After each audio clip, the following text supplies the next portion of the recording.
What's up, everybody? Welcome back to Cystic Arts. I'm Jess, and first I apologize if there's a bunch of background noise. I'm doing laundry right now. I am so behind on everything. It's been a crazy couple weeks. So, today I'm going to bust into my Sculpey Poly Clay. If you watched my haul video, you saw this. And I've never used this stuff before, so I'm just going to start off by getting a chunk and seeing what it's like. So I got this multi-pack, all these colors. I've got some basic instructions here on the back. Start with a clean hands and work area. Knead clay until soft and smooth. Shape clay.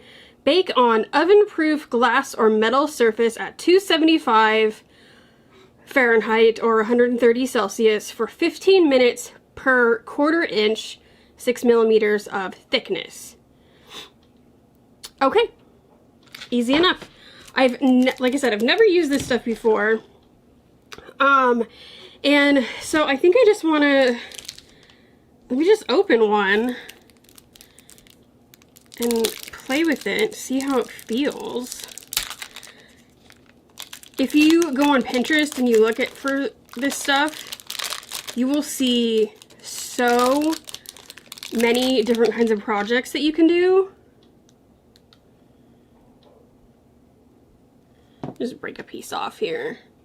People make jewelry with this stuff. They make little like animal sculptures,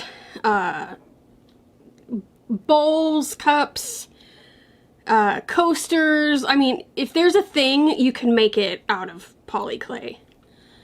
So it's a really smooth consistency, and the more I'm working it, it's like getting warm and softening up.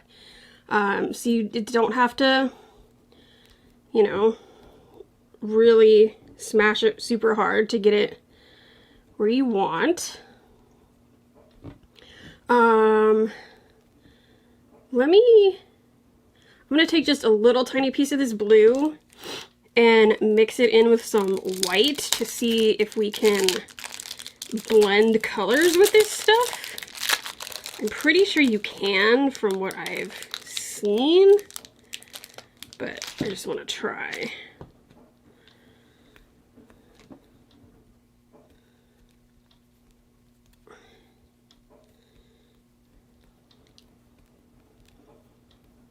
Oh yeah.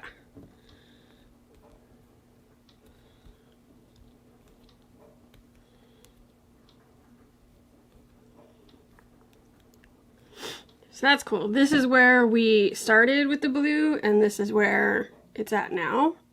So you can definitely blend the colors together to make your own custom shades. And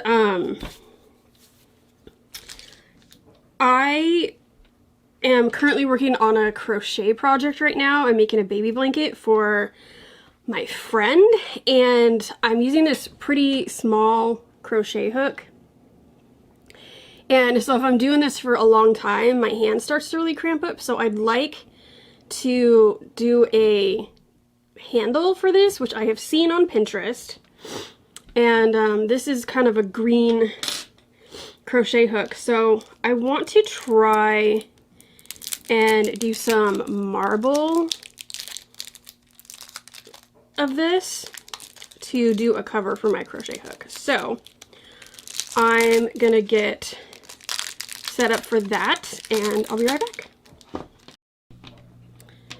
Okay guys, so what I've done here is I've taken a little bit of my two green colors and my white, and I've kneaded it till it was soft, and then rolled it up into some little snakies. And so now I'm gonna take these and kind of roll it together to get one snake. And this is just what I've seen on like Pinterest. And then I'm gonna take and twist fold it in half, twist some more actually, fold it in half, roll it again. Ew, look! It's already doing it. Cool. Oh, and the like emerald green color really stained my hands. So hopefully that washes off, but something to keep in mind when working with this, some of the colors might transfer onto your skin. So I'm gonna twist one more time and roll. And everything I've seen about like marbling with this stuff has said like, don't overwork it. It would be really easy to get it too blended and then you can't work with it because then it's just all muddy and bleh and doesn't look good. So I'm just kind of squishing it to make this a little shorter here. So now I'm just going to take my crochet hook, and this is just what I've seen people do, is they just kind of push the crochet hook into the clay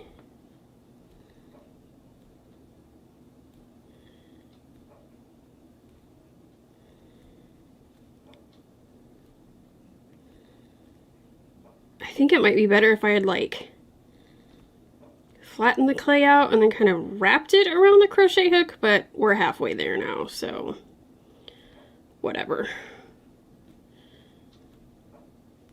I'm just trying not to overwork it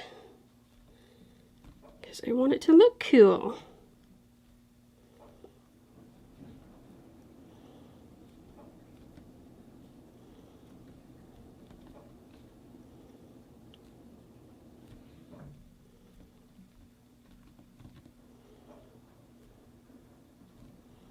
And I can definitely feel where the end of the hook is.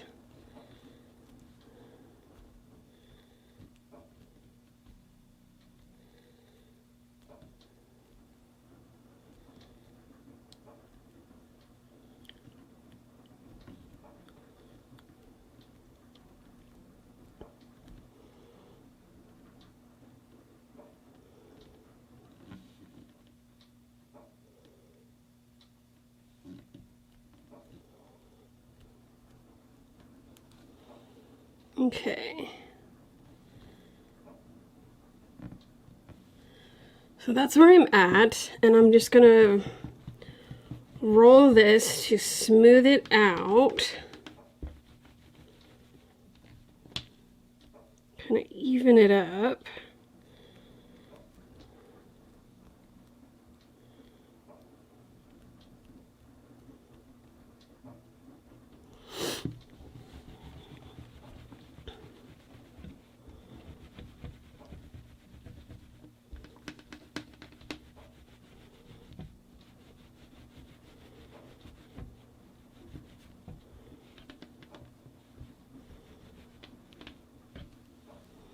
I'm gonna try and fix that little wonky right there.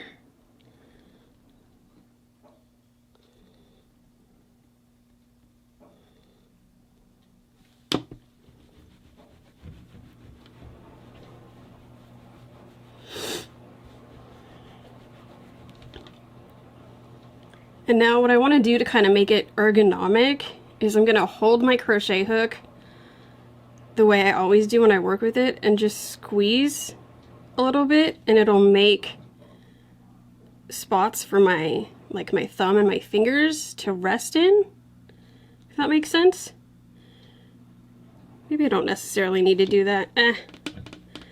We'll leave it.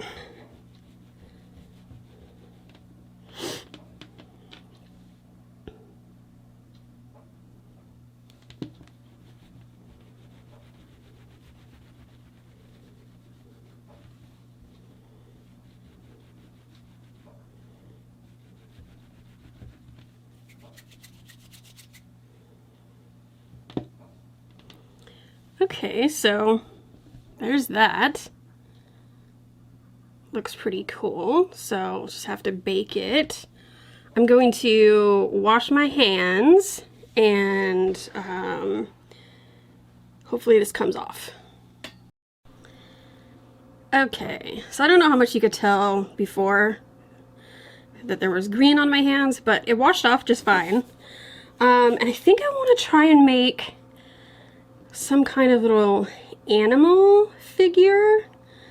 And I like hippos. So let's try and make a hippo.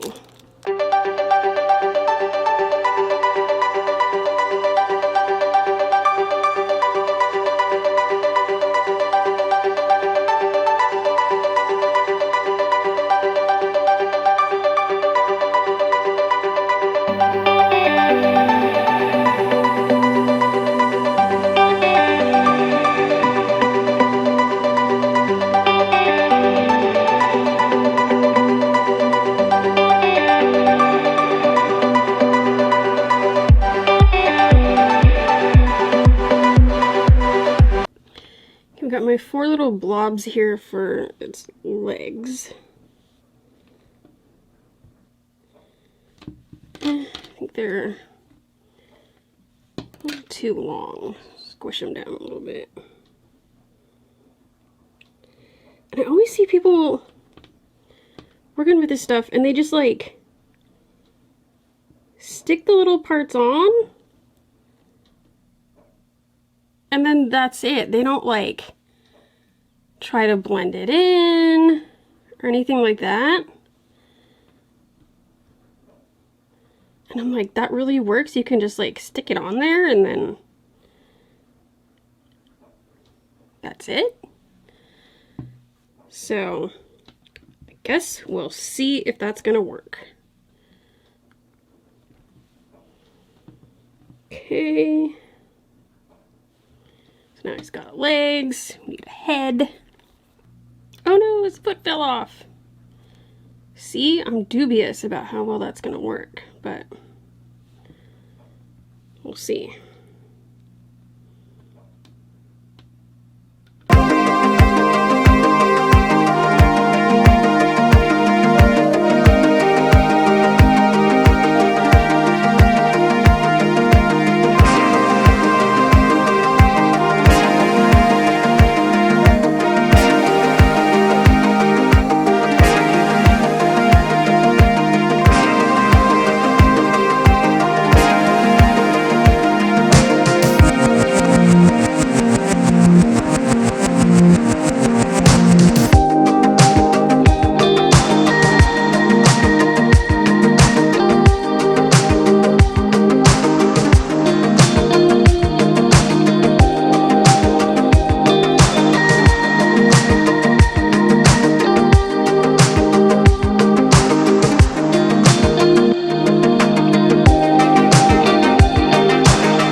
Give him a little tail on his butt.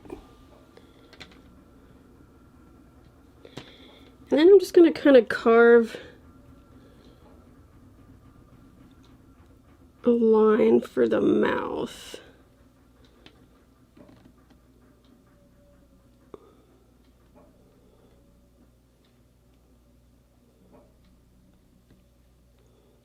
Give him a little hippo smile.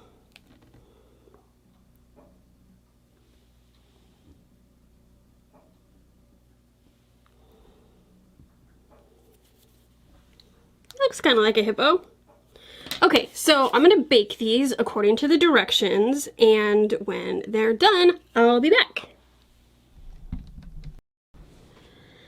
Okay guys, we're back, and we've got one win and one womp womp. So first of all, crochet hook handle came out great. It's nice and hard. Can you hear that? Yeah. Looks great. I think this is going to be much more comfortable to work with. So, good beginner project for poly clay.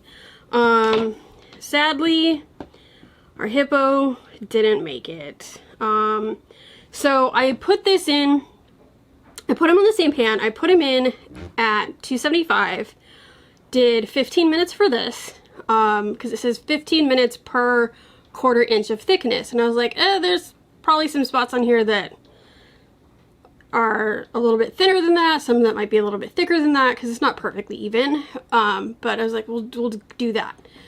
Great.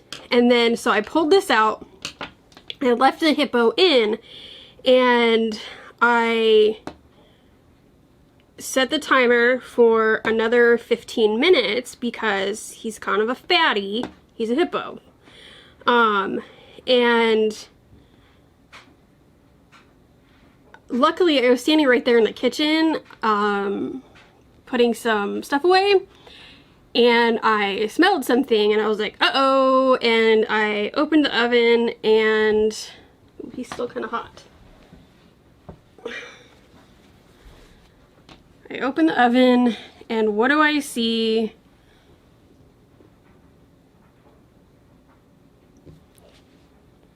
Burned hippo. His little butt is burnt. His little face is burnt. Poor hippo. And I don't know why that would have happened. I can tell it's not even like all the way. Oh, he's got a big crack too. A couple big cracks actually. Hey. I can tell it's not even like all the way baked. Here, like, nope. I tore his head off. But I could open it up, and in here I can feel it's still pretty soft. It feels about like an eraser, whereas this feels really hard. Like I can't make a dent in it or anything. This is hard as a rock, and this is still squishy. It feels like an eraser. And so I'm not sure what I could do differently next time, but I'm gonna do some research and see if I can find any tips on how to bake thicker things and not burn them. And so I'm gonna do that, and then we'll come back and maybe try to make another hippo or another animal and see what happens.